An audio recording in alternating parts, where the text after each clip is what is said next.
And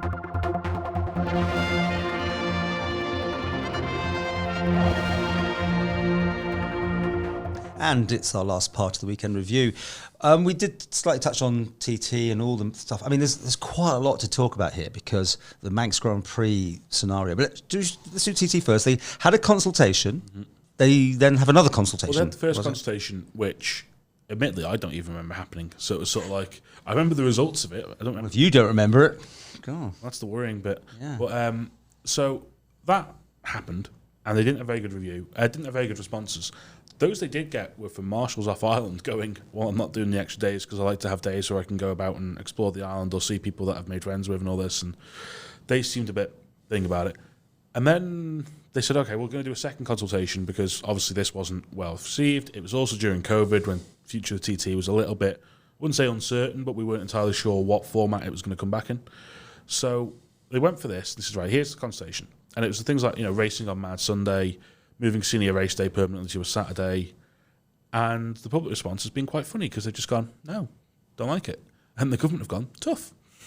So what's the point of the consultation? Is where well, we're going that is kind of the thing. And then, I mean, I don't understand why they've held it because then they go, oh, well, here's our rebuttal to these things. And they're going, we live in a democracy and like almost double the amount of people who said they wanted this to happen, so they don't want it to happen. So I'm really struggling to see the justifications. Do you think most people just don't really care that much? Well, I mean, you've got to have a strong opinion, like churchgoers have had them. Because you will only get the two sides of people who really want and people who really don't. Yeah, and if you live on that course, of course, that is when it does impact you. And although you know that when you bought the house, probably. But well, the only thing is that, yes, the government needs to find more ways to make money. Yes, the TT is our big cash cow in terms of the tourism sector. And yes, we need to find a way to grow it whatever way we can. No, we don't. I don't. Al. Go on. No. Look, I'm only repeating a position I've held for years, and that is I tire of government's obsession, and I'm going to be very unpopular in saying this, so nothing new there for me, though.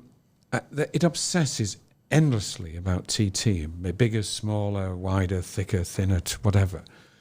In reality, as an ex-hotelier, what matters is not 1 or 2 weeks in the year. It's 8 months or 9 months of the year at an occupancy rate at 80 or above %. And the longer the government obsesses about the importance of TT, so long, then greater is the chance that we will see further diminution of the hospitality sector. Now that seems to run contrary to everything everybody believes. There are certain sectors that do gain by TT. The retail sector, who were able to stack their inventory high and sell it quickly in a vertical sense.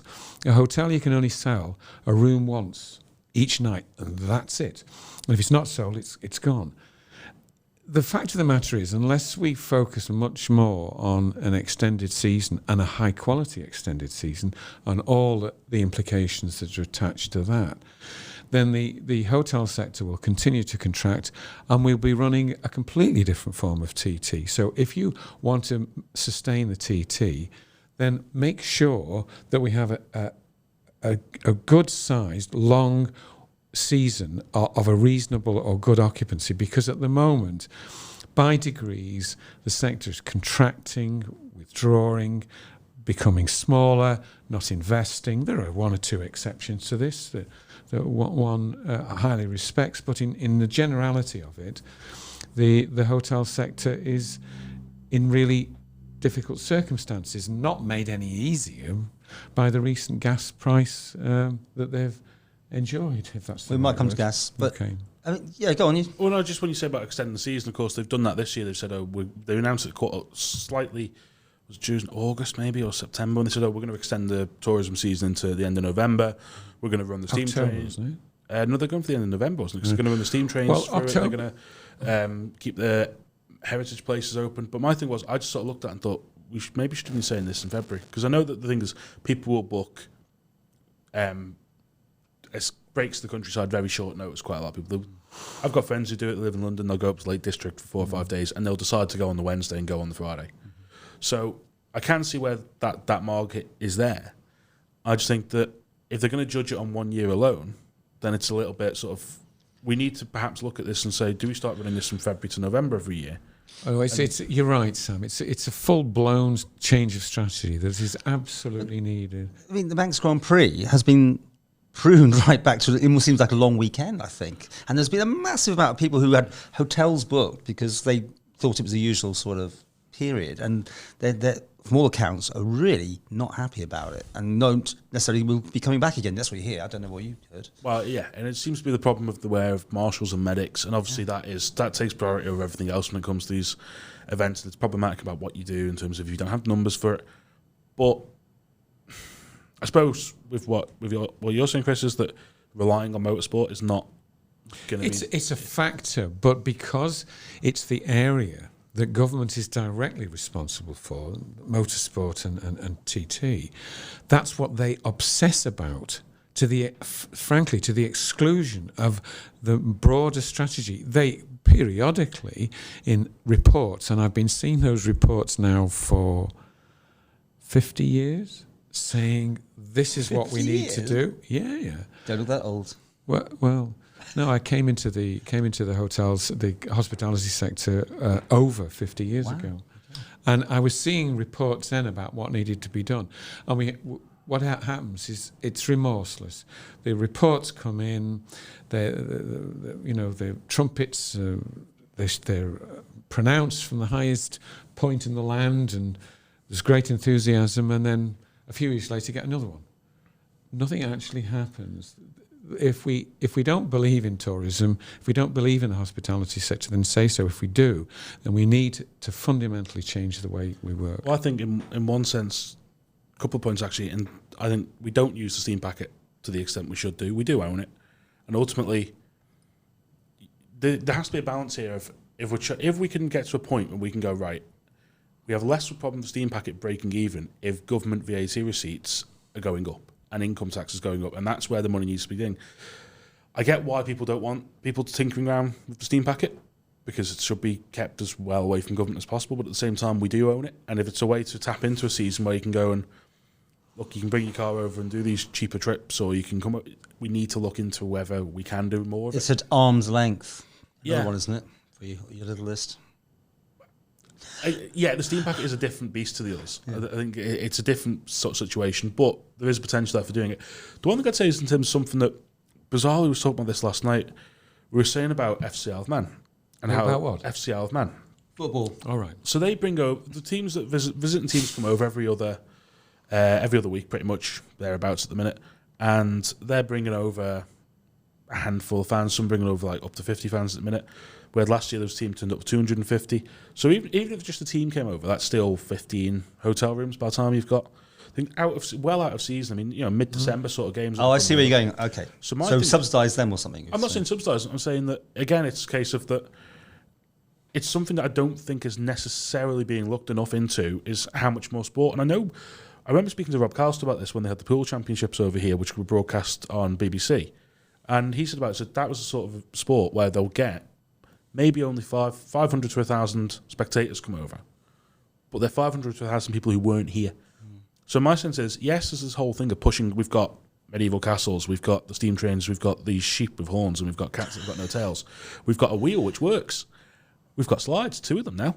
But all these things, yeah, great, but tap into what else we can do. And the things I think they can learn from the TT is take the motorsport side out of it a little bit and look at the wider lesson there in terms of what we can do, what we can provide on the island, and whether that is a pool championship or a chess tournament or something. We said the majorettes many years ago, things like that. I mean, but there's things that can be done here. I mean, you got Isle of cycling. You got Isle of Wight Festival. Again, maybe that's not the sort of thing we can do. We've been down that route. But you just have to look and go, we can't just sit there and go, well, if we tinker with this and tinker with this.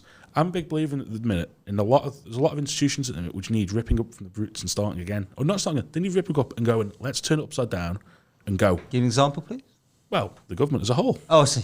I mean, to be honest, I'd like to see the same sort of thing with Manx National Heritage and their funding model, because I think that there's a lot of things you could do with the Houseman Annan's looking a little tired. Yeah. You can improve that. If you really sort of look at these things and go, what is the vision for what we want the island to be on offer? The government owns a lot of these things, the taxpayer money going into them.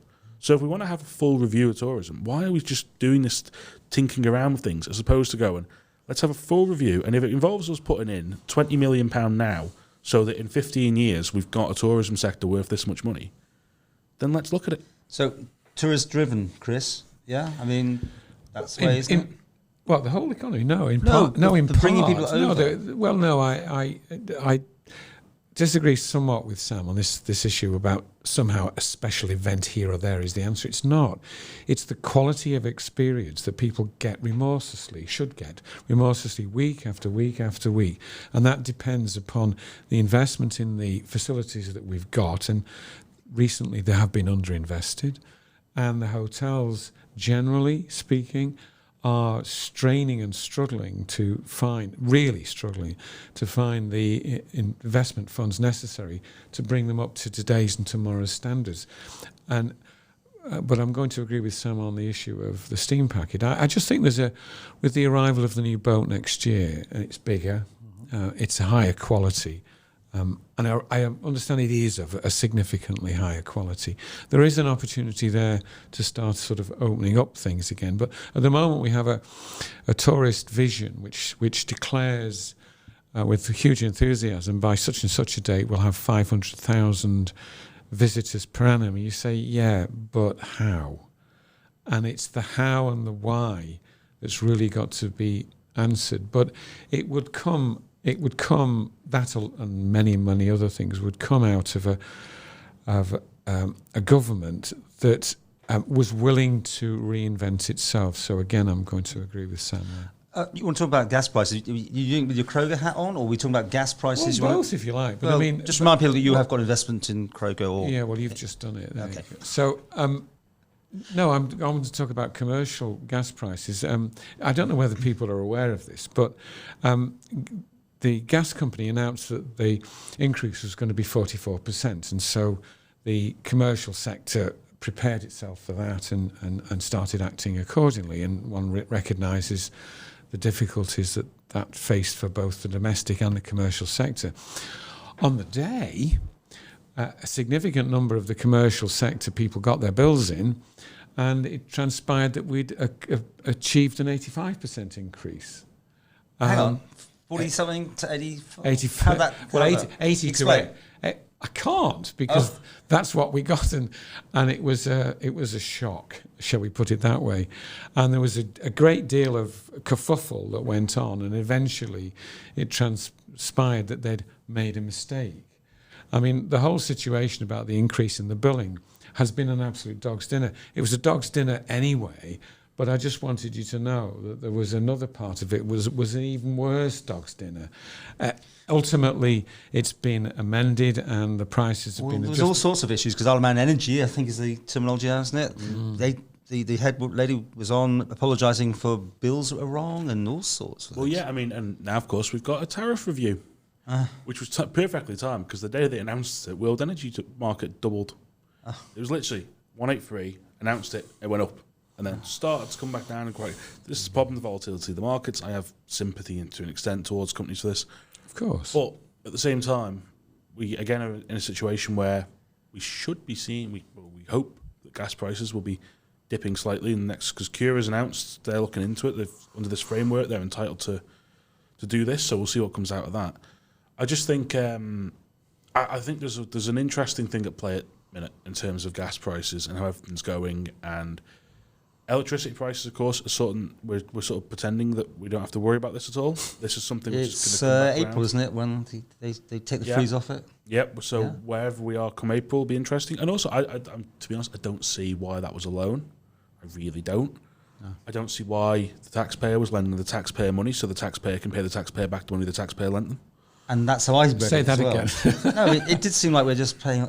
We're putting a loan on ourselves. Well, it'll be on customers. It'll split over 20 years for customers, so you'll barely notice it. And they're going, hold on, but it was our money, and it's the company that we own. I didn't understand why that was done that way, but they've done it. So okay, well, let's move the other side and repeat the declaration of interest. But you the other day did an interview with Professor Curran, was it? Yeah. And you, I think, were you at a Comis? It was the whole about the Isle of Man and zero. Yeah. Okay. Well, I just want to raise one particular point here, which I think is personally is of import, and that is that I think the day was assembled and organised. Was it by Energy and Sustainability Centre? Okay. Indeed, they're involved, Now, I think. I was the MC, so that's my... I mean, this whole thing of boss, transition is an incredibly important matter for us all, at all sorts of different levels, and for the world, for us as individuals, for everything. What's important, though, is that when people say things in public, they retain their credibility. Now, I happen to look on the Energy Sustainability Centre site, which took upon itself to describe the process that Kroger would go through in order to achieve gas. And it describes it in a particular way, which, well, quite frankly, surprised me. And I would say to you now in public that is a highly inaccurate assessment, and it was a shame that the Energy and Sustainability Centre chose not to speak to Kroger before they took the position of saying, well, we know where Kroger are going to go and what they're going to do and the difficulties they're going to face up to.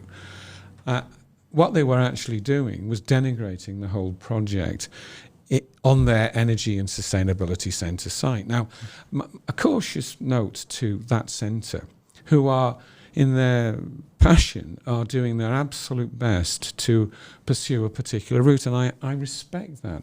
But they mustn't start trying to mislead the public with information that they have not carefully checked and cross-checked.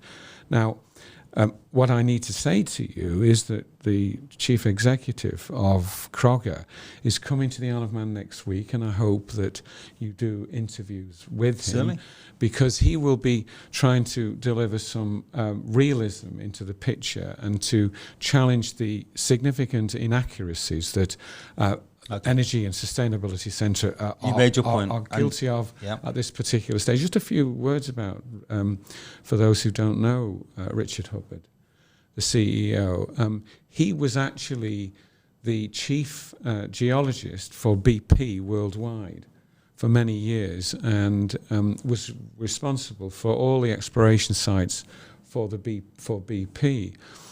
And in fact, he was actually in charge of the site that is now the Kroger site and within Manx territorial waters.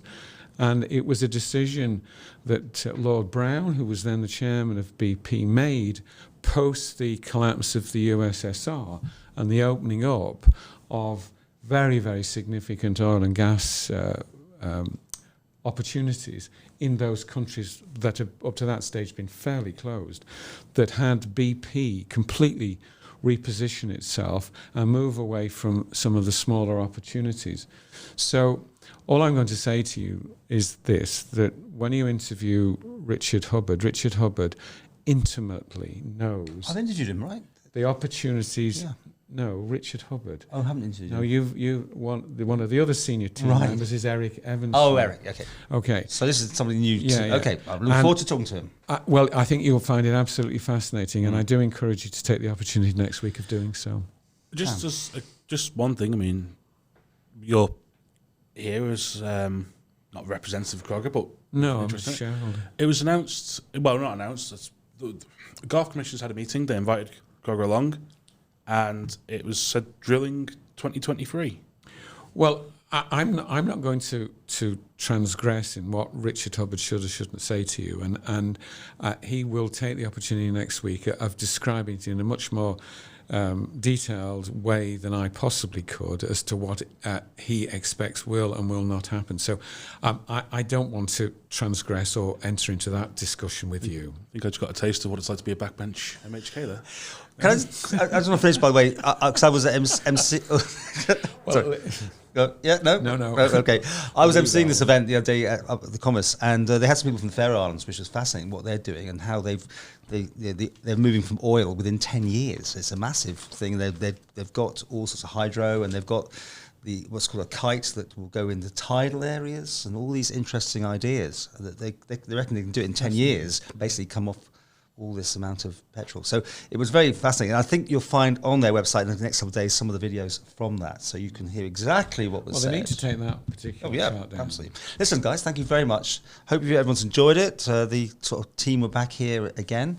And we're working together in a couple of weeks' time as well, aren't we, at the Excellence Awards? We'll be talking to some people there. What are we doing? Speaking to winners. The winners. It's not too late to bribe anybody. And you'll be back because we can't keep you away. Thank you, Chris. Thank you, Sam. And I hope you have enjoyed it. If you've got any views, comments, whatever, you want to be on the panel, I'm really happy to hear from anybody. We not do this every week. We'll just do it as and when. I think that's probably the best way, isn't it? But there's so many things to talk about. And I think the passion is here, as you can tell, that we want to make things right for everyone. Yes? Yes. Yes.